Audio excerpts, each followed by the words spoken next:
Episode 91 to 100। Mister Chauhan, आपका मतलब क्या है? पुलिस अधिकारी ने भौहें चढ़ाते हुए पूछा। उसे अर्जुन चौहान की बातों में कोई गहरा संकेत नजर आया। अधिकारी जी, क्या मैं आपसे एक सवाल पूछ सकता हूँ?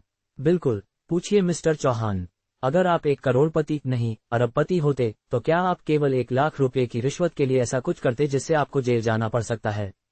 हाँ, बिल्कुल नहीं। अधिकारी हंस पड़ा। एक अरबपति अपने सब कुछ को सिर्फ 1 लाख के लिए जोखिम में नहीं डालेगा, ये तो पागलपन होगा। देखा आपने, एक आम आदमी भी ऐसा नहीं करेगा। तो क्या आपको ये बात बहुत संदिग्ध नहीं लगती? अर्जुन चौहान ने कहा। बिल्कुल, अगर कोई अरबपति ऐसा करे तो जांच लाजमी है, अधिकारी ने कहा। पर मिस्टर चौहान, आपके रूममेट तो साधारण परिवार से हैं। हमारी जांच के अनुसार 1 लाख रुपये उनके लिए बहुत बड़ी रकम है। अर्जुन चौहान के अमीर होने की बात तो पूरे भारत में मशहूर थी, लेकिन उसका उसके रूममेट से क्या लेना देना? ऐसा तो नहीं हो सकता कि उनके हॉस्टल के एक कमरे का औसत धन अरबों में हो।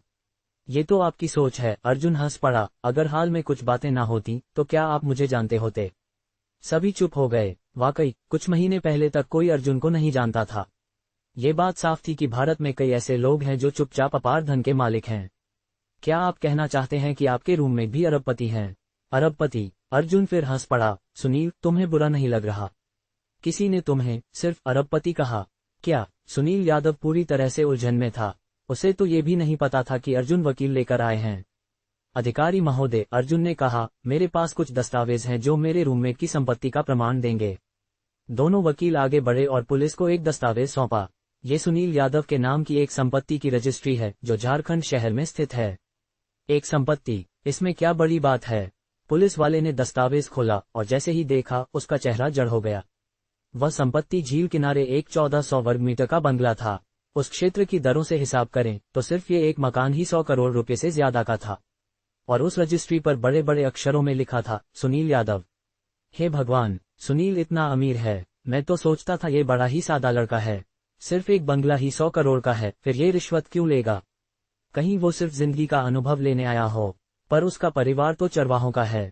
भाइयों, अर्जुन हंसते हुए बोला, आपको शायद यकीन न हो, लेकिन उनका परिवार सचमुच चरवाहा है, लेकिन आधे झारखंड की गाय भैंसें उन्हीं की हैं।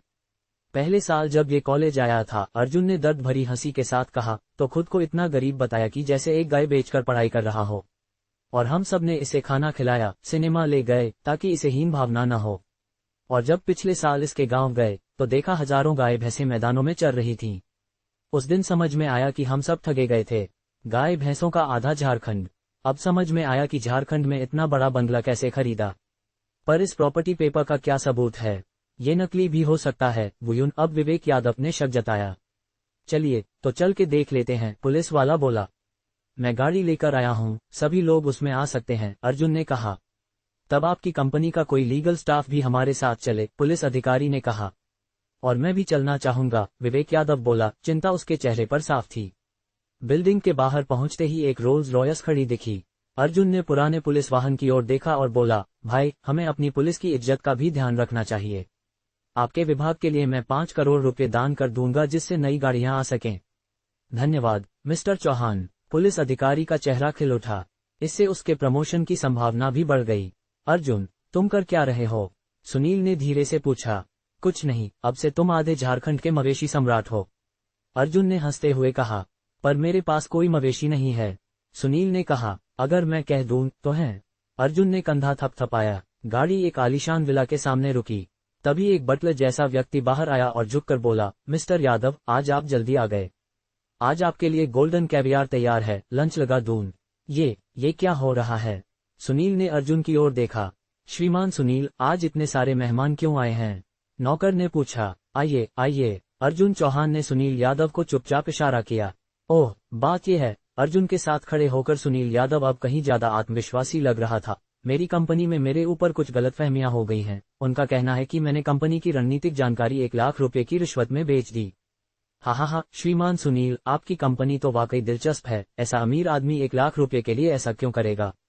नौकर हंस पड़ा। तो सुनील और मैं पुलिस अधिकारियों को लेकर यहाँ आए हैं ताकि सच्चाई सामने लाई जा सके, अर्जुन चौहान ने बीच में कहा।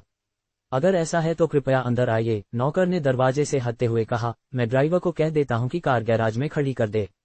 परेशानी के लिए धन्यवाद। पुलिस अधिकारी अब थोड़े से कुचाए हुए दिख रहे थे। ऐसा लग रहा था कि सुनील यादव वास्तव में इस विला का मालिक है। जैसे ही वे आंगन में दाखिल हुए, एक विशाल स्विमिंग पूल और बागीचे ने सबको स्तब्ध कर दिया। ये सिर्फ 1400 वर्ग मीटर का घर नहीं था, बागीचा जोड़ने के बाद तो ये क्षेत्रफल शायद 2000 वर्ग मीटर से भी ज्यादा था। विला के अंदर कदम रखते ही एक ऐसे ड्राइंग रूम की भव्यता का एहसास हुआ जो किसी फ्लैट से बड़ा था। प्रवेश द्वार पर सोने से जड़ी हुई फ्लोटाइल्स और दीवार पर एक भव्य कैलीग्राफी, जिस पर नीचे वांगशिची अब भारतीय में महाकवि वाचस्पति का हस्ताक्षर था। श्रीमान सुनील, क्या ये वांगशिची की असली कलाकृति है? पुलिस अधिकारी ने अचंभे से पूछा। हाँ अधिकारी महोदय, ये कलाकृति श्री सुनील ने 2 साल पहले 1.2 करोड़ रुपये में खरीदी थी। प्रमाण पत्र भी उपलब्ध है, क्या मैं मंगवा दूं? नहीं नहीं, मैं तो बस यूं ही पूछ रहा था, अधिकारी बोले, अब तक शर्म से लाल हो चुके थे। ऐसा कोई व्यक्ति जो करोड़ों की कलाकृतियां खरीद सकता है, वह 1 लाख रुपए की रिश्वत के लिए क्यों झुकेगा? क्या आप सब कुछ पीना पसंद करेंगे? नौकर ने पूछा। तारांकन, हाल ही में हमारे पास पनामा से हैसिएंडल एस्मराल्डा कॉफी आई है। अगर आप चाहें तो उसे आजमा सकते हैं। क्या कॉफी? बाकी सब तो छोड़िए, खुद अर्जुन चौहान ने भी ये नाम पहली बार सुना। ये दुनिया की सबसे महंगी कॉफी है, जिसकी कीमत लगभग 30,000 रुपये प्रति पाउंड है। ये सीमित मात्रा में उपलब्ध होती है और यह ड्यूक ऑफ विंडसर द्वारा भेंट की गई थी। इतनी बड़ी जानकारी सुनकर सब स्तब्ध रह गए। मुझे एक कप दीजिए, अर्जुन चौहान ने सोफे पर बैठते हुए कहा। मुझे सिर्फ पानी दीजिए, पुलिस अधिकारी बोले। फीजी का या कोबी का पानी? फीजी वाला। नौकर जब चला गया तो सभी ने राहत की सांस ली। लीगल डिपार्टमेंट के कर्मचारी ने जल्दी से मोबाइल पर फीजी वाटर सर्च किया। $200 प्रति लीटर। उसके हाथ कांप गए। श्री पुलिस अधिकारी, नौकर लौटते हुए बोला, मैं सुनील यादव की देखरेख करता हूं, लेकिन उन्होंने खुद को स्वतंत्र रखने के लिए बाहर रहना चुना। इसलिए शायद आपके मामले की जांच पर असर पड़ा हो। अगर आपको किसी भी तरह की पुष्टि चाहिए, मैं उपलब्ध करवा सकता हूं। पुलिस अधिकारी अब थोड़ा असमंजस में थे। भले ही कोई साक्ष्य हो, पर ऐसा कोई करोड़पति क्यों 1 लाख के लिए झूठ बोलेगा? क्या मैं आपको विला का टूर कराऊं? नौकर ने पूछा। यहाँ ये फूलदान झूझुआन झांक के हैं 3.5 करोड़ के। ये चॉपस्टिक सम्राट कियान लॉन्ग के हैं 2.5 करोड़। यह मूर्ति माइकेलेंजेलो की है 17 करोड़। ये पेंटिंग रॉक की है 100 करोड़। और भी बहुत कुछ। घर का कुल मूल्य लगभग 2500 करोड़ का होगा, नौकर बोला, और नीचे के गैराज में लगभग 50 करोड़ की कारें हैं। ये सुनील जी का बेडरूम है। ये खुशबू क्या है? यह एम्बर ग्रीस है, लगभग 25,000 रुपये प्रति ग्राम। खास महंगा नहीं है। टॉयलेट एलवी ब्रांड के साथ कस्टम बनाया गया है, 16 लाख रुपये का है। तो बताए, जब 1 लाख में एक टॉयलेट भी नहीं आता, तो क्या सुनील जी उस रिश्वत में रुचि लेंगे? मैं समझ गया, मैं इसकी पूरी जांच कराऊंगा। पुलिस अधिकारी बोले। उनकी कलम जैसे टूट चुकी थी और आंखों के आगे सिर्फ नोटों की गंध थी। वहीं वू युन का चेहरा ऐसा हो गया मानो उसने गोबर खा लिया हो। जैसे जैसे वू युन को सुनील यादव की संपत्ति और कुल मूल्य का अंदाजा होता गया, उसका चेहरा और भी मुरझाता गया। अगर वह पहले से जानता होता कि सुनील यादव का इतना बड़ा रुतबा है, तो शायद वह पागल हो गया होता जो उसे बलि का बकरा बनाता। अब ये भी स्पष्ट नहीं था कि बलि का बकरा कौन है, सुनील या वह खुद। तो पुलिस अधिकारी महोदय, अब आप स्पष्ट रूप से समझ सकते हैं कि श्री सुनील की संपत्ति कितनी विशाल है, नौकर ने कहा। ऐसे व्यक्ति पर 1 लाख रुपए की रिश्वत लेने का आरोप लगाना मजाक जैसा है, बल्कि मैं कहूं तो ये श्री सुनील का अपमान है। वैसे अधिकारी महोदय, क्या मैं पूछ सकता हूं कि यह मुकदमा कौन दर्ज कर रहा है? ओह, ये नास होल्डिंग्स की लीगल टीम है, कंपनी के नाम पर, किसी व्यक्तिगत व्यक्ति के नहीं, पुलिस अधिकारी ने उत्तर दिया। ठीक है। वकील ने एक कानूनी दस्तावेज निकाला। तो जहां हम अपने मुवक्किल श्री सुनील के खिलाफ लगाए गए इन निराधार आरोपों का बचाव कर रहे हैं, वहीं अब हम नास होल्डिंग्स पर भी मुकदमा दायर करना चाहते हैं। क्या? पुलिस अधिकारी चौंक गया। ये क्या हो रहा है?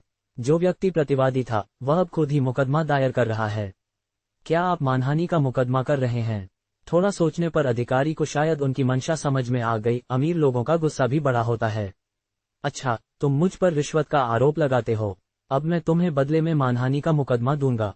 नहीं अधिकारी महोदय, आप गलत समझ रहे हैं, हम मानहानि के लिए मुकदमा नहीं कर रहे।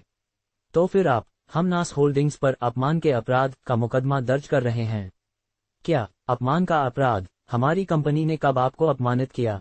लीगल मैनेजर ने जल्दी से याद किया कि 2 दिनों की मीटिंग और बातचीत के दौरान उन्होंने कोई अनुचित भाषा का प्रयोग नहीं किया था, जिससे वह थोड़ा निश्चिंत हुआ। श्री सुनील एक अरबपति हैं। उन पर 1 लाख की रिश्वत लेने का आरोप लगाना अगर अपमान नहीं है तो और क्या है? वकील ने दृढ़ता से कहा। अगर आप कहते कि उन्होंने 10 करोड़ की रिश्वत ली, तो शायद थोड़ा विश्वास करने लायक होता। 1 करोड़ पर यह हल्का अपमान होता, लेकिन 1 लाख ये तो गंभीर अपमान है। हम इस अपमान की गंभीरता के आधार पर कंपनी से न्याय की मांग करेंगे। ये क्या प्राणी है भाई। नास होल्डिंग्स के लीगल डायरेक्टर का तो होश ही उड़ गया। उसने आज तक ऐसा नहीं सुना था कि कोई व्यक्ति कहे कि 1 लाख की रिश्वत का आरोप लगाना अपमानजनक है। अगर ये अपमान होता है तो वह चाहता था कि ऐसा अपमान हर दिन हर घंटे उसके सिर पर बरसता रहे। क्या आज के अमीर लोग वाकई इतने ऊंचे स्तर पर पहुंच चुके हैं? ये सुनील, चलो इस बात पर फिर से विचार करते हैं, मुझे लगता है इसमें कुछ गड़बड़ है। लीगल हेड अब घबरा गया। भले ही यह मुकदमा दिखने में बेवकूफी लगे, लेकिन जिस रवैये से ये पेश आ रहे थे उससे तो ये साफ था कि सुनील यादव ने ऐसा कुछ किया ही नहीं होगा। अगर वो मुकदमा हार गए तो नास होल्डिंग्स पूरी आर्यनगर में हंसी का पात्र बन जाएगा। पुलिस अधिकारी महोदय, अगर आपको लगता है कि इससे सुनील जी की संपत्ति का प्रमाण नहीं मिलता तो मैं आपको उनके बाकी 27 संपत्तियां भी दिखा सकता हूं, जिनमें 12 विला, 14 विशाल फ्लैट और एक पूरा मोहल्ला शामिल है। नहीं, जरूरत नहीं। आज की जानकारी ने अधिकारी के 20 वर्षों के जीवन दृष्टिकोण को हिलाकर रख दिया। अमीरों के लिए 1 लाख रुपए की रिश्वत सिर्फ एक अपमान है, और वे संपत्ति की गिनती मोहल्लों में करते हैं, और ये तो बस आर्यनगर की बात है। अब अधिकारी को सच में यकीन हो गया था कि सुनील यादव सच में इन मंगोलिया की आधी पशुधन संपदा के मालिक हैं। माफ कीजिए, मुझे एक कॉल आया है। एक वकील पीछे हटकर बात करने चला गया। उसके चेहरे पर बढ़ती मुस्कान देखकर लग रहा था कि कुछ अच्छी खबर है। वकील श्रीमान, आपके चेहरे के भाव देखकर लगता है कुछ सकारात्मक मिला है।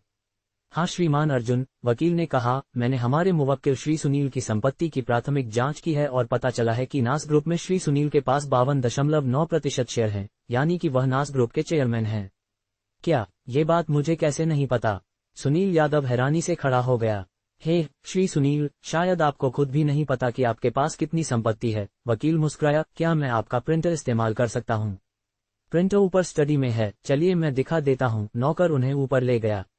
कुछ देर में वकील मोटी फाइलों की प्रतिलिपियों के साथ नीचे आया। ये सिर्फ फोटोस्टेट कॉपी हैं, असली दस्तावेज थोड़ी देर में आ जाएंगे।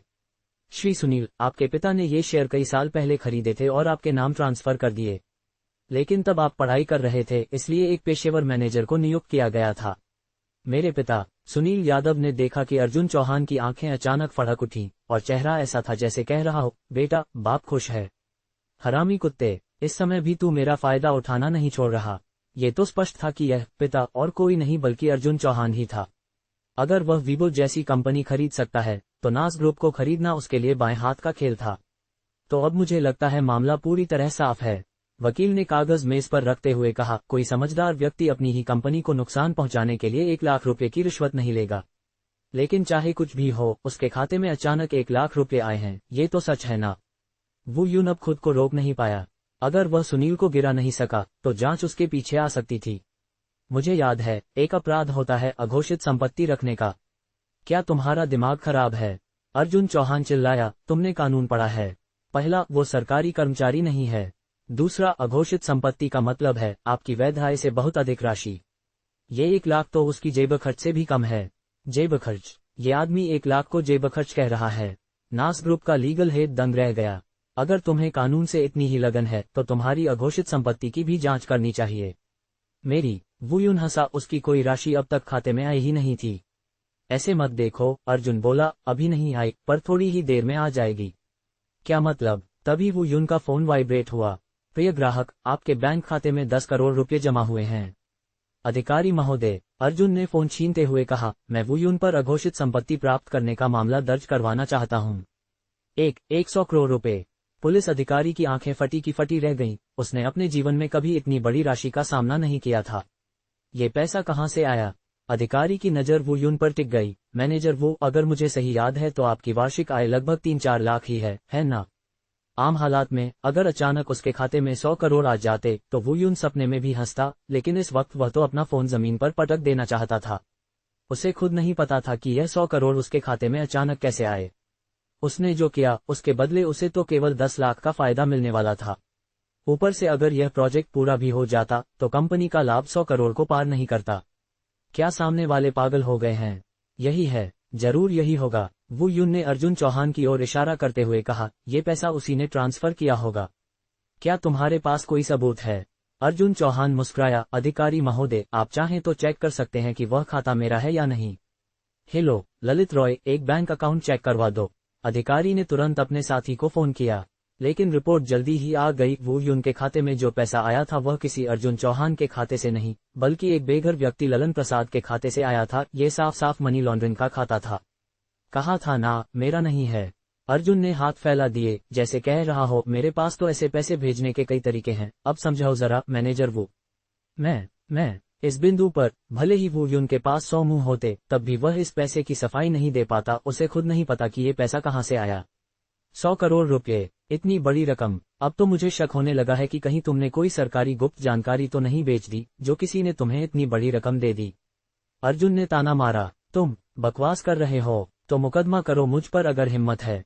अर्जुन हंसा। या फिर पहले इस पैसे का स्रोत स्पष्ट करो। 100 करोड़ की अघोषित संपत्ति है, 10-20 साल की जेल तो बनती है ना। वू युन गुस्से से उबल रहा था लेकिन कुछ कर नहीं सकता था। तभी अधिकारी का फोन फिर से बजा। ललित रॉय, क्या हुआ? क्या उस खाते की जानकारी मिल गई? कुछ नहीं मिला, अधिकारी ने कहा। मैंने उस खाते की ट्रांजैक्शन चेन ट्रेस करवाई, सीधा साइबेरिया पहुंच गई। आगे जांच करने से कुछ हासिल नहीं होगा। साइबेरिया? भले ही इससे ये साबित नहीं होता कि पैसा अर्जुन से जुड़ा है, लेकिन अब सभी को पूरा यकीन हो चुका था कि इसका रिश्ता अर्जुन से ही है। तो अब अभी एक आदमी ने आत्मसमर्पण किया है। आत्मसमर्पण? कौन? एक व्यक्ति जिसका नाम है ललन नेंग, जो कि रेजे इलेक्ट्रॉनिक्स कॉमर्स एक्सक्लूसिव कंपनी का मार्केट मैनेजर है। रेजे, वही कंपनी जिसे ये प्रोजेक्ट मिला है। बिल्कुल, उसी कंपनी को ये प्रोजेक्ट मिला है। और मार्केट मैनेजर ने बताया कि उसने नास ग्रुप के प्रोजेक्ट मैनेजर के साथ मिलकर सप्लाई से एक्सक्लूसिव एजेंसी राइट्स ले लिए थे। क्या ऐसा भी हुआ है? क्या उसने सच में खुद को सरेंडर किया? ठीक से कहूं तो पूरी कंपनी ही सामने आ गई है उस ललन नेंग के खिलाफ सबूतों का अंबार लेकर। दबाव सह नहीं सका तो उसने खुद ही सब कुछ कबूल कर लिया। क्या कंपनी है यार, जहर घोली है क्या? अधिकारी ने व्यंग्य में कहा। ठीक है, मैं तुरंत आता हूँ। वू युन, अब तुम पर अनुचित व्यापार प्रतिस्पर्धा का आरोप है, चलो थाने चलो। क्या? एक व्यक्ति ललन नेंग ने आत्मसमर्पण कर दिया है और कहा है कि सब कुछ तुम्हारे साथ मिलकर किया गया। श्री सुनील, क्षमा करें, लगता है हमने पहले से ही जांच नहीं की। कृपया आप भी साथ चलिए ताकि बयान दर्ज किया जा सके। बिल्कुल, सुनील यादव ने सिर हिलाया, लेकिन वह समझ नहीं पा रहा था कि वू युन का साथी अचानक आत्मसमर्पण क्यों करेगा। ... क्या सच में कोई अपराधी है जो आत्मसमर्पण करने आया है? थाने पहुंचने पर सभी लोग लॉबी में पहुंचकर दंग रह गए।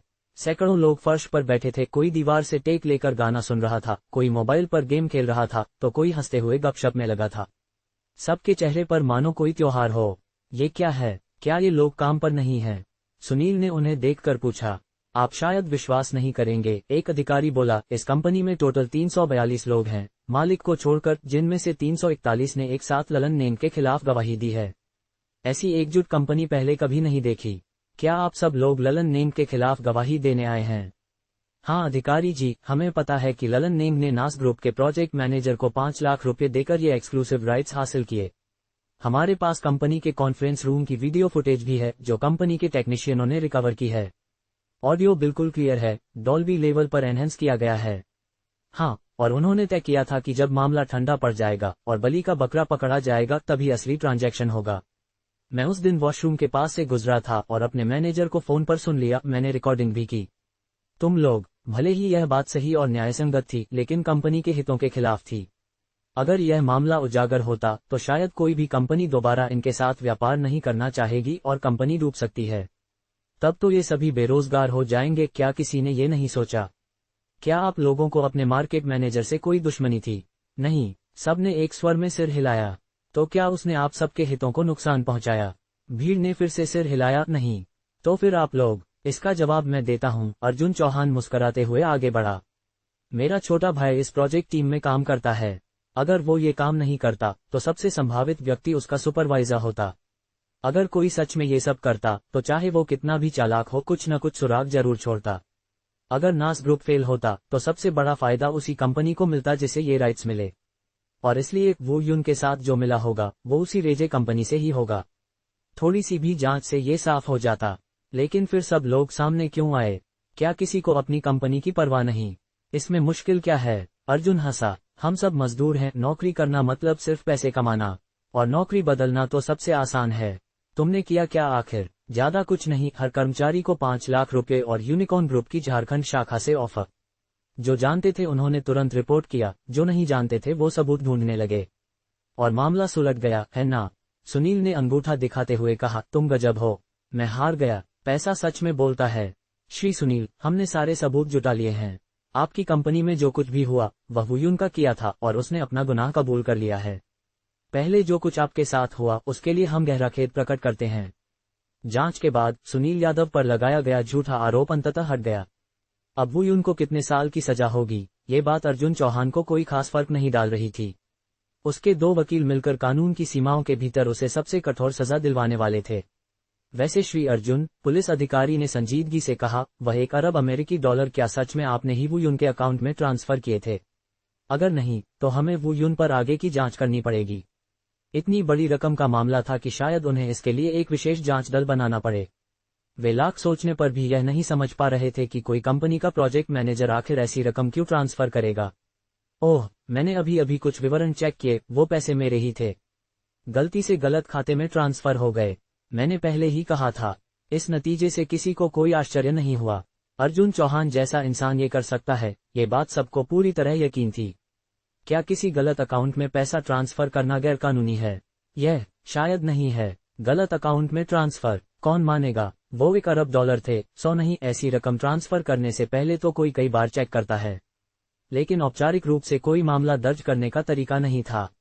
अर्जुन चौहान अडिग था, सिर्फ एक मामूली गलती बता रहा था। अब वे उसका क्या कर सकते थे? इस पैसे के स्रोत के बारे में क्षमा कीजिए श्री अर्जुन, चूंकि यह विदेशी धन है, हमें इसका स्रोत जानना होगा। ओह, इसमें कुछ खास नहीं। मैंने अपनी अफ्रीका की खदान से साइबेरिया में तेल बेचा था, वहीं से यह पैसा आया है। अगर जरूरत हो तो मैं लेन देन के रिकॉर्ड दे सकता हूँ। शायद इसकी जरूरत नहीं पड़ेगी, अधिकारी ने थूक निगला। अर्जुन चौहान की अपनी खुद की खदान है, वो भी तेल की। शायद इसी को असली ऊंचा दर्जा कहते हैं। श्री अर्जुन, आपने पहले उस डोनेशन की बात की थी, अधिकारी ने झिझकते हुए कहा। अरे हाँ, मैं तो भूल ही गया। अर्जुन ने माथा पीटा। वो जो 1 अरब वुयुन के पास है उसे वापस ट्रांसफर करने की जरूरत नहीं है, सीधा आपके अकाउंट में डाल दीजिए। लेकिन श्री अर्जुन, आपने तो 50 करोड़ की बात की थी। ये तो 1 अरब है, बाकी बचे 50 करोड़ का क्या करें? किस अकाउंट में ट्रांसफर करें? क्या मैंने 50 करोड़ कहा था? मुझे तो लगा मैंने 1 अरब कहा था।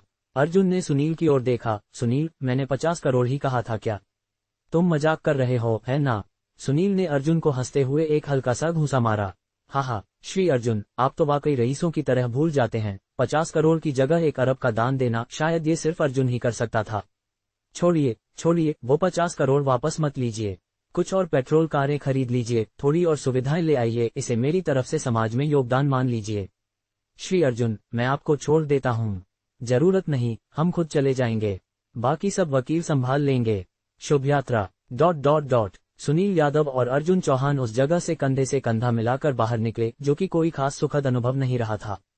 चलो, जूली और बाकी को फोन करो, आज रात जश्न की दावत है। मंगलोंग, इस बार तो मैं तुझ पर बहुत एहसानमंद हूँ, सुनील ने ईमानदारी से कहा। उसे अपनी बेगुनाही साबित करने में जो मदद मिली थी वह सिर्फ अर्जुन की वजह से ही संभव हुआ। बेटे का ख्याल रखना पिता का कर्तव्य है। अर्जुन ने चुटकी ली। ... छन हॉटपॉट से भाप निकल रही थी। ये झारखंड प्रौद्योगिकी विश्वविद्यालय के सामने वाले चौक में स्थित एक छोटा सा रेस्तरां था, किफायती और लोकप्रिय। अर्जुन और उसके रूममेट्स का वर्षों पुराना ठिकाना। घर के खाने जैसी भव्यता न सही, पर यह दोस्ती का स्वाद था जो पैसों से नहीं खरीदा जा सकता। तो तूने सच में वो कंपनी खरीद कर सुनील के नाम कर दी? हाँ, और उस वक्त वुयुन का चेहरा देखना बनता था। ऐसा लग रहा था जैसे उसके परिवार में अब सिर्फ वही एक बचा हो। अरे मंगलोंग, क्या तूने सच में वो कंपनी मेरे नाम कर दी? वो सारे डॉक्यूमेंट्स असली हैं। बिल्कुल असली हैं, अर्जुन ने कहा। अगर असली न होते और जांच शुरू हो जाती तो मुश्किल सिर्फ तेरे लिए नहीं, मेरे लिए भी होती। मतलब मैं सच में नास ग्रुप के इतने शेयर का मालिक हूँ। शेयर सर्टिफिकेट मेरी असिस्टेंट के पास है, चाहो तो मंगवा लूँ। अर्जुन हंसा। छोड़, मैं इतना बड़ा काम नहीं कर सकता, ये अरबों डॉलर की बात है। सर्टिफिकेट हाथ में लूंगा तो हाथ कांप जाएंगे, तू ही रख ले। रखूं? क्यों रखूं? अर्जुन बोला। मैंने प्लान किया है कि ये शेयर तीनों दोस्तों में बराबर बांट दूं। तुम लोग मिलकर कंपनी संभालना। तू क्या बोल रहा है? तीनों दोस्त एक साथ बोले। तुम लोग अभी बेरोजगार हो और अगर नौकरी भी मिल जाए तो एक मजदूर ही रहोगे। कब नौकरी शुरू होगी, कब निकाले जाओगे, सब बॉस के हाथ में होगा। लेकिन जब खुद की कंपनी हो तो मजा अलग है। लेकिन यह अरबों की कंपनी है, तू मजाक तो नहीं कर रहा? हाँ, हम तो अभी अभी कॉलेज से निकले हैं, मटेरियल साइंस में डिग्री है, लैब में एक्सपेरिमेंट करना आता है, कंपनी चलाना नहीं। क्या अमीर जिंदगी जीने का सपना बस एक मजाक था? अर्जुन ने नाराज होकर कहा, मेरे भाई लोग मजदूर नहीं बनेंगे। चिंता मत करो, मैं प्रोफेशनल मैनेजर्स रख दूंगा। तुम लोग मेहनत से सीखो, जल्दी सीख जाओगे। लेकिन शब्द छोड़ो। अर्जुन ने सबकी बोलती बंद कर दी। अब फैसला हो चुका है। मैंने बाकी बचे शेयर भी खरीद लिए हैं, अब हम चारों के पास बराबर बराबर हैं। अच्छे से चलाओ, वरना जान देकर भरपाई करनी पड़ेगी। अर्जुन की बातें सुनकर सबके दिल भर आए। क्या पिछले जन्म में उन्होंने ब्रह्मांड की रक्षा की थी जो उन्हें ऐसा कमाल का रूममेट मिला? ठीक है, अब तो तेरे भरोसे पर हम पूरी मेहनत करेंगे इस कंपनी को चलाने के लिए। यही बात। अर्जुन ने अपना गिलास उठाया और सबके साथ टकराया। अरे मंगलोंग, तू जो कह रहा था कि आधा झारखंड तेरे पशुओं और खेतों से भरा है, वो तो मजाक था ना? सुनील ने अचानक पूछा। किसने कहा मैं मजाक कर रहा था? अर्जुन ने गिलास मेज पर रखते हुए कहा, ठीक है, आधा न सही पर करीब 2/3 चारागाह तो मेरे परिवार ने ही कॉन्ट्रैक्ट पर लिया है। झारखंड के ज्यादातर मवेशी और भेड़ें मेरी ही हैं। अपने रूममेट्स की समस्या सुझाने के बाद अर्जुन चौहान पूरी तरह से रिलैक्स हो गया था। वह असल में गुस्सू लौटकर लावण्या से मिलने का सोच रहा था, लेकिन चूंकि लावण्या अपनी ग्रेजुएशन परीक्षा की तैयारी में व्यस्त थी, वह उसे डिस्टर्ब नहीं करना चाहता था। बेशक रोज एक कॉल करना जरूरी था और इस मुलाकात के बाद उनका रिश्ता तेजी से गर्म होता जा रहा था। अच्छा, अब मैं नहाने जा रही हूँ, सुबह सारे गामा का एग्जाम है, तुम भी जल्दी सो जाना। ठीक है, आराम करो। अर्जुन चौहान ने वीडियो कॉल बंद किया और आलसी होकर सोफे पर लेट गया। तभी विकास लाल का फोन आया। बॉस अर्जुन, कुछ ही दिन में तुमने तो पूरे आर्यनगर को उलट पलट कर रख दिया है। दूर से देखने पर तो हम आम लोगों की आंखें ही खुली की खुली रह गईं। दूसरी ओर से व्यंग्य से भरी आवाज आई, अब इसमें मेरी क्या गलती? अर्जुन ने जवाब दिया, जब वो रूसी लोग हमारे भारतीय संस्कृति और एकता का मजाक उड़ाते हैं, तो मुझे तो उन्हें दिखाना ही था कि हमारी संस्कृति कितनी शानदार है। ये संस्कृति दिखाने की बात नहीं थी। वो लोग तो पेंटिंग्स देखने से पहले ही भाग निकले। उनके लायक नहीं थी देखने के लिए। अर्जुन ने नाक सिकोड़ते हुए कहा, वैसे विकास भाई, बिना काम के तो तुम कभी फोन नहीं करते। बताओ, आज क्या काम है? अरे, क्या मैं सिर्फ डिनर और बातें करने के लिए फोन नहीं कर सकता? हाँ, मैं कोई मासूम लड़की नहीं हूँ जो तेरे साथ बातें करने चले जाऊं। सीधा बोलो, वरना कॉल काट रहा हूँ। रुको जरा, विकास ने घबराते हुए कहा, ठीक है, असल में मुझे एक मदद चाहिए। हाँ, बोलो जल्दी, थोड़ा पैसा उधार चाहिए। पैसा? तुम? विकास लाल, मुझसे पैसा मांग रहे हो? अर्जुन चौंका, कहीं कुछ गड़बड़ तो नहीं कर दी कि पापा ने घर से निकाल दिया? छोड़ो ये ताने, विकास झल्लाया, तुम जानते हो इस साल महामारी ने कितना नुकसान किया है। फिल्म इंडस्ट्री बुरी तरह से प्रभावित हुई है और हमारी विलाल फिल्म स्टूडियो सबसे बड़ा है देश में, तो घाटा भी सबसे ज्यादा हुआ। तो तुम मुझसे पैसा क्यों मांग रहे हो? अर्जुन ने पूछा, अगर कैश फ्लो की दिक्कत है तो मैं तुम्हारी कंपनी के शेयर खरीद सकता हूँ, या चाहो तो पूरा स्टूडियो ही खरीद लूँ। बॉस अर्जुन, कृपा करो, स्टूडियो अब मेरे हाथ में है, अगर तुमने खरीद लिया तो पापा मेरा कंकाल निकाल लेंगे। तो फिर पैसा क्यों चाहिए? फिल्म बनाने के लिए, विकास ने ऐलान किया। अब जबकि हालात सुधर रहे हैं, लेकिन कोई बड़ी फिल्म रिलीज नहीं हो रही। अगर मैं इस समय एक ब्लॉकबस्टर बना दूं, तो पूरी इंडस्ट्री पर जबरदस्त असर पड़ेगा। तुम वाकई सोचते हो ऐसा? अर्जुन ने व्यंग्य किया, क्या बनाना है? कोई एडल्ट फिल्म? तो तुम्हें शायद विदेश जाकर कलाकार खोजने पड़ेंगे। चलो कुछ नाम सुझाता हूँ, मोमोतानी एरिका, ओहाशी मिकू, असुका टुमारो। अबे, तू भी ना, सच्चे यार, विकास ने हंसते हुए कहा, टीचर मोमोतानी की फिल्में तो लाजवाब हैं। हे, बिल्कुल। दोनों बदमाशों ने एक दूसरे की सोच पर हंसते हुए बातों को बदल डाला। खैर, असली मुद्दे पर आते हैं। विकास ने गला खनखारते हुए कहा, मैंने अभी अभी कुछ टॉप लेवल साइंस फिक्शन अधिकार खरीदे हैं। नॉवेल या एनिमे, त्रिकाल, लियू की रचना। विकास बोलते बोलते उत्तेजित हो गया, अगर इसे सही तरीके से शूट किया गया तो ये हैरी पॉटर जितना हिट हो सकता है। अर्जुन ने ये किताब स्कूल के दिनों में पढ़ी थी और माना कि ये घरेलू विज्ञान कथा साहित्य का शिखर था। इन अधिकारों की कीमत तो जरूर भारी रही होगी। पूरी सीरीज के रीमेक अधिकार 20 मिलियन। काफी सस्ती डील है। क्या तू चाहता है कि मैं गाड़ी लेकर तेरे घर के बाहर चढ़ जाऊं? विकास गुस्से में भरा हुआ था। मुझे अब भी याद है, उस जहरीली लैम्बोर्गिनी के लिए कितनी मुश्किल से पैसे इकट्ठा किए थे। अब तो केवल 5 करोड़ रुपए ही बचे हैं मेरे पास। मैं तुझे 100 करोड़ देता हूँ। अर्जुन ने सीधे कहा, अगर जरूरत पड़ी तो और दूंगा। बस इसी बात पर तुमसे प्यार है।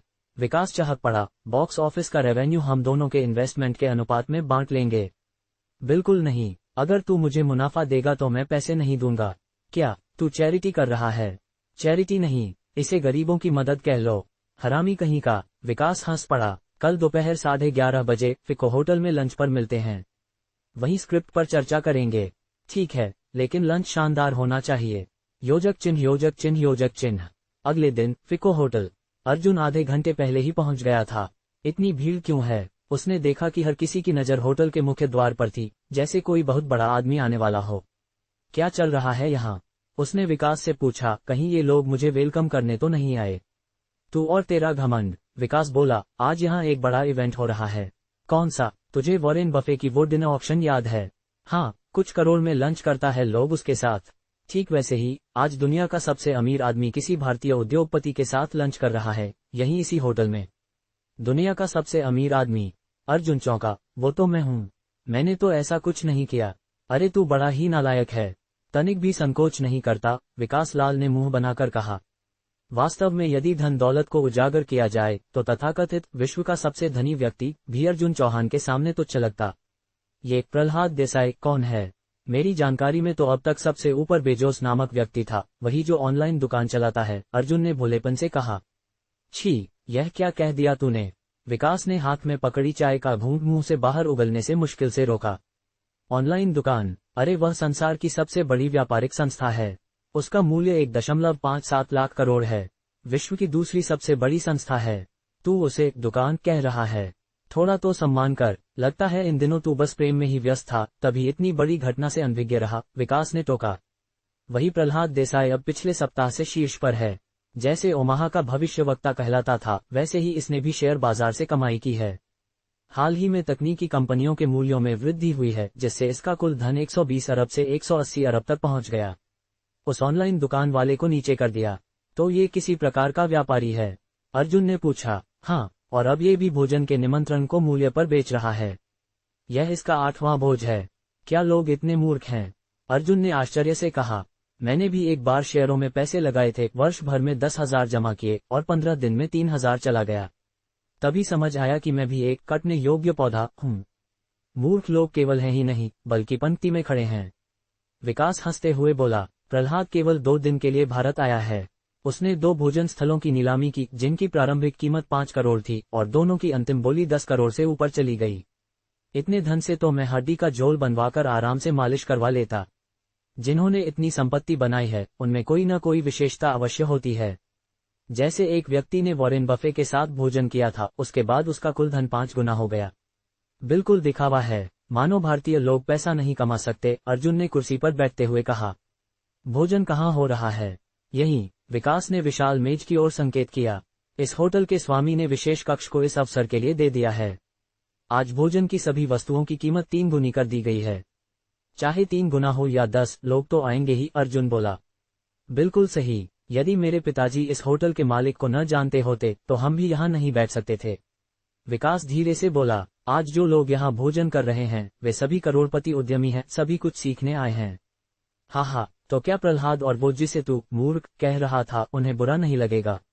उन्हें तो यही चाहिए। प्रहलाद चाहता है कि पूरे भारत को पता चले कि कोई उसके साथ 12 करोड़ में भोजन कर रहा है।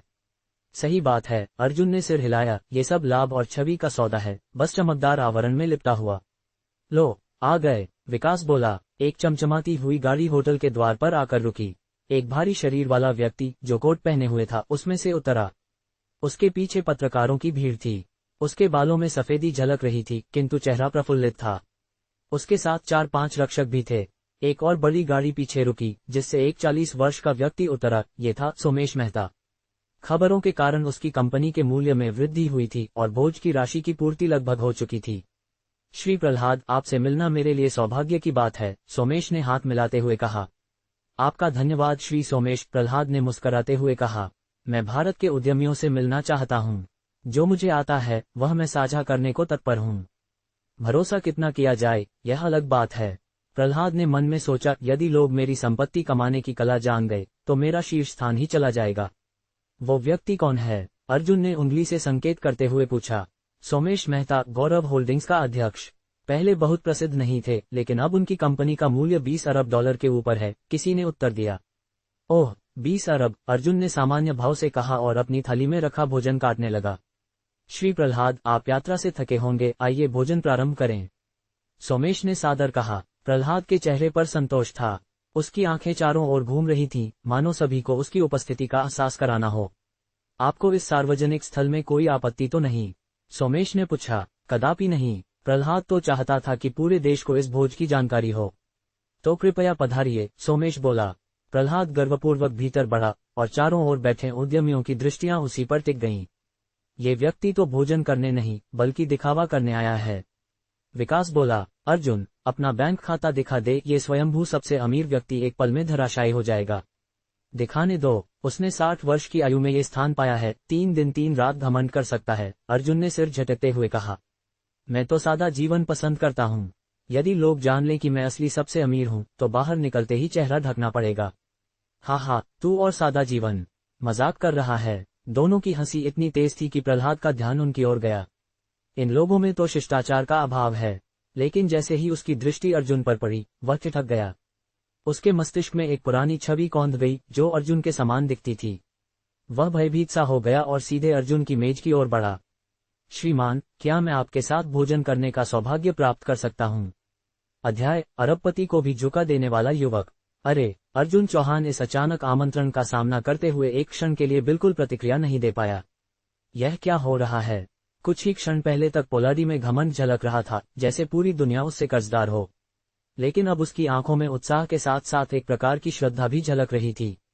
क्या आप एक दूसरे को जानते हैं? वांग लिंग और अर्जुन चौहान ने एक दूसरे की ओर प्रश्नवाचक निगाहों से देखा। अर्जुन चौहान की अपार संपत्ति और नाम को देखते हुए ये संभावना तो थी कि उनके पूर्वजों का पोलाडी से कोई संबंध रहा हो। क्या तुम मानोगे अगर मैं कहूं कि मैं इसे पहली बार देख रहा हूं? अर्जुन चौहान ने कहा। पोलाडी तो 60-70 वर्ष का है, हो सकता है तुम्हारे दादा दादी की पीढ़ी का हो। जब तुम छोटे रहे हो, शायद तब उसने तुम्हें देखा हो। इस घटनाक्रम ने वहां उपस्थित सबका ध्यान पोलाडी से हटाकर अर्जुन पर ला दिया। भले ही पोलाडी की भाषा थोड़ी कठिन थी, लेकिन उसने जो कहा वह सबने स्पष्ट रूप से सुना। वह इस युवा को भोजन के लिए आमंत्रित कर रहा था। ये कैसा दृश्य था? पोलाडी तो पैसे लेकर भोजन करता है, फिर अचानक बिना शुल्क किसी को आमंत्रण क्यों? ये युवक कौन है? पहचाना नहीं, पर यहाँ उपस्थित है तो कुछ खास होगा। मुझे सामने बैठे वांग लिंग को तो पता है, वांडा समूह का बेटा है। तो ये भी उसी वर्ग से होगा। हो सकता है इनके पूर्वजों में कोई जान पहचान हो। अरे, मैं पहचानता हूँ इसे। यह अर्जुन चौहान है। कौन अर्जुन चौहान? तुम इंटरनेट की दुनिया में घूमते हो और अर्जुन को नहीं जानते। अभी कुछ समय पहले ही इसने सोशल मीडिया मंच चर्चा मंच खरीद लिया था। वो अर्जुन चौहान? मैं तो समझ रहा था वो दिल्ली का है। ... अर्जुन की पहचान होते ही यह खबर तेजी से फैल गई। कई लोग जिन्होंने उसे नहीं देखा था, उन्होंने भी उसके नाम के चर्चे सुने थे। हाल ही में वह चर्चा मंच के ट्रेंडिंग पृष्ठ पर छाया हुआ था। और यह अफवाह थी कि उसने केवल एक युवती के लिए पूरा मंच खरीद लिया था। ऐसा करने का साहस हर किसी में नहीं होता। मीडिया की सारी कैमरे अब अर्जुन की ओर मुड़ गईं। वास्तव में कई पत्रकार तो काफी समय से उसे ढूंढ रहे थे, लेकिन वह एक रहस्य बना हुआ था। और अब जब मीडिया का ध्यान नया विश्वव्यापी पोलाडी पर था, अर्जुन चौहान ने एक बार फिर तूफानी प्रवेश किया। और पोलाडी खुद उसे भोजन पर आमंत्रित कर रहा था। श्री पोलाडी, हमारी तो पहले से योजना थी, ये सब क्या है? सॉन्ग मिंगशेक का चेहरा अब नियंत्रण में नहीं रहा। मीडिया का कैमरा अब उनकी ओर से हट गया था। क्या ये सारा आयोजन व्यर्थ जाएगा? पोलाडी ने अपने दुभाषिए के कान में कुछ कहा और फिर सॉन्ग मिंगशेक को अनदेखा कर दिया। श्रीमान, हमें खेद है, पर श्री पोलाडी को अभी एक अति महत्वपूर्ण व्यक्ति से भेंट करनी है। वह इस भोजन में शामिल नहीं हो पाएंगे। भोजन का 2 गुना मूल्य वे लौटाएंगे। क्या? सॉन्ग मिंगशेक को यकीन नहीं हुआ। एक सप्ताह से मीडिया इस भोज की खबरें चला रहा था, और अब पोलाडी किसी और के लिए उसे टाल रहे हैं। और ये कहें कि वे इस भोजन के लिए 12 करोड़ रुपए खर्च कर चुके थे। अब उसी भोज के लिए अर्जुन को 100 करोड़ रुपए का प्रस्ताव दे रहे हैं। लेकिन उन्हें यह नहीं पता था कि अर्जुन कोई साधारण अमीर नहीं, बल्कि पीढ़ियों से संपत्ति रखने वाले वंश का प्रतिनिधि था। हालांकि सॉन्ग भीतर से क्रोधित था, लेकिन खुलकर कुछ कह नहीं सकता था। उसका व्यवसाय विदेशी बाजार में सूचीबद्ध था और पोलाडी वहीं के थे। ये भोज नेटवर्क पर सीधा प्रसारित हो रहा था। चाहे नायक बदला हो, मीडिया को इससे कोई फर्क नहीं पड़ा, क्योंकि नई कहानी और भी सनसनीखेज थी। अब ये क्या हुआ? जहां अर्जुन चौहान हो, वहां खबर तो बनेगी ही। क्या अर्जुन के परिवार का पोलाडी के व्यवसाय में कोई हिस्सा है? शायद। तभी तो चर्चा मंच को खरीदा और दिग्गज कंपनियों को दबा दिया। नहीं, ये तो और भी अजीब है। पोलाडी तो स्वयं अर्जुन को नीचे दिखा रहा है। लाइव प्रसारण देखने वाले लोग भी स्तब्ध थे। क्या आप मुझे पहचानते हैं? अर्जुन ने पोलाडी से पूछा। क्या आप श्री अर्जुन हैं? पोलारी ने टूटी फूटी हिंदी में कहा। मेरा नाम अर्जुन है, पर हमने कभी भेंट नहीं की, अर्जुन ने कहा। तो फिर बात पक्की है। क्या आपके दादा का नाम अर्जुन मोहन है? लगता है आप मेरे दादा को जानते हैं, अर्जुन ने गहरी नजर से देखा। अंततः मैं आपसे मिल पाया। पोलारी की आंखें नम हो गईं। क्या आपने मुझे भोजन का आमंत्रण दिया है? अर्जुन ने पूछा। हाँ श्रीमान, यह मेरे जीवन की सबसे बड़ी इच्छा है। यदि आप अनुमति दें तो मैं आपको 100 करोड़ रुपए इस भोजन के लिए देने को तैयार हूँ। वाह, ये सुनते ही पूरा होटल हतप्रभ रह गया। 12 करोड़ तो पहले ही चौंकाने वाले थे, लेकिन अब 100 करोड़। एक पल ठहरिए, अर्जुन ने कहा, पहले स्पष्ट बताए आपको क्या चाहिए। वाह, यही है हमारे अर्जुन भैया की शान। भीड़ में से आवाजें आईं। क्या आप जानना चाहेंगे कि मैं इतना सम्मान क्यों कर रहा हूँ? जरूर बताए, अर्जुन ने कहा। मेरे जीवन की शुरुआत में मेरी पहली पूंजी आपके दादा श्री अर्जुन मोहन ने दी थी। उन्होंने मुझ जैसे टूटे हुए व्यक्ति को सहारा दिया। उन्हीं के मार्गदर्शन से आज मैं यहाँ तक पहुँचा हूँ। पोलारी उत्साह में अपनी मातृभाषा बोल बैठा। माफ कीजिए, मेरी विदेशी भाषा की परीक्षा में सिर्फ 90 अंक आए थे, कृपया कोई अनुवाद कर दे। अर्जुन ने वांग लिंग की ओर देखा। इतनी भीड़ के सामने बड़ी लाज लग रही है। वो कह रहा था कि उसके प्रारंभिक व्यवसाय के लिए पूंजी आपके दादा ने दी थी। वांग लिंग ने कहा। अध्याय शीर्षक, आर्थिक रहस्य और दादाजी का प्रभाव। जिस किसी ने भी उच्च स्तर की शिक्षा प्राप्त की थी, वह जानता था कि उस वित्तीय संकट का दृश्य कितना भयावह था। इसने लगभग तत्काल वैश्विक अर्थव्यवस्था को वर्षों, यहाँ तक कि दशकों पीछे धकेल दिया था। उस संकट के दौरान दुनिया भर के सैकड़ों ब्लास्ट फर्नेस नष्ट हो गए, अरबों एकड़ कपास के खेत बर्बाद हो गए, अरबों बोरी कॉफी नष्ट कर दी गई और लाखों पशु मार दिए गए। अमेरिका में यहाँ तक कि हजारों गैलन ताज़ा उच्च गुणवत्ता वाला दूध नालियों में बहा दिया गया था, जिससे एक दूध की नदी सी बन गई थी। यह आर्थिक संकट का एक भयानक परिणाम था। जहां तक मुद्रास्फीति, व्यापक बेरोजगारी और सामाजिक व्यवस्थाओं के पतन का सवाल है, ये आम बातें थीं, लेकिन उस समय इतिहासकार आज भी यह नहीं समझ पाए हैं कि उस दौर में आर्यनगर पूर्व में हाक्सिया की अर्थव्यवस्था पूरी तरह से स्थिर कैसे बनी रही और वैश्विक संकट से बिल्कुल भी प्रभावित क्यों नहीं हुई। सिर्फ आर्यनगर ही नहीं, बल्कि जिन देशों ने आर्यनगर के साथ निकट सहयोग और व्यापार संबंध बनाए थे, उन्होंने भी इस आपदा को मानो एक अदृश्य हाथ की सुरक्षा में बिना किसी हानि के पार कर लिया।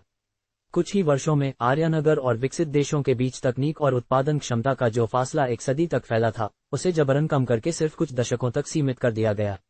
लेकिन कौन सोच सकता था कि इस सब के पीछे वास्तव में अर्जुन चौहान के दादाजी का हाथ था। यदि यह सच था, तो यह उस रहस्य को सुलझा सकता था जिसने दशकों से इतिहासकारों और अर्थशास्त्रियों को उलझन में डाल रखा था। पर यह बात भयावह भी थी। यदि कोई व्यक्ति विश्व अर्थव्यवस्था को इस हद तक नियंत्रित कर सकता है, तो उस शक्ति के पीछे कैसी ताकत रही होगी। मेरे दादाजी ने ये कैसे किया? अर्जुन ने पूछा। मुझे ठीक से नहीं पता, पोलारी ने कहा, लेकिन मैंने सुना है कि उस आर्थिक संकट की शुरुआत कच्चे माल की गंभीर कमी, विशेष रूप से कच्चे तेल की संकट से हुई थी।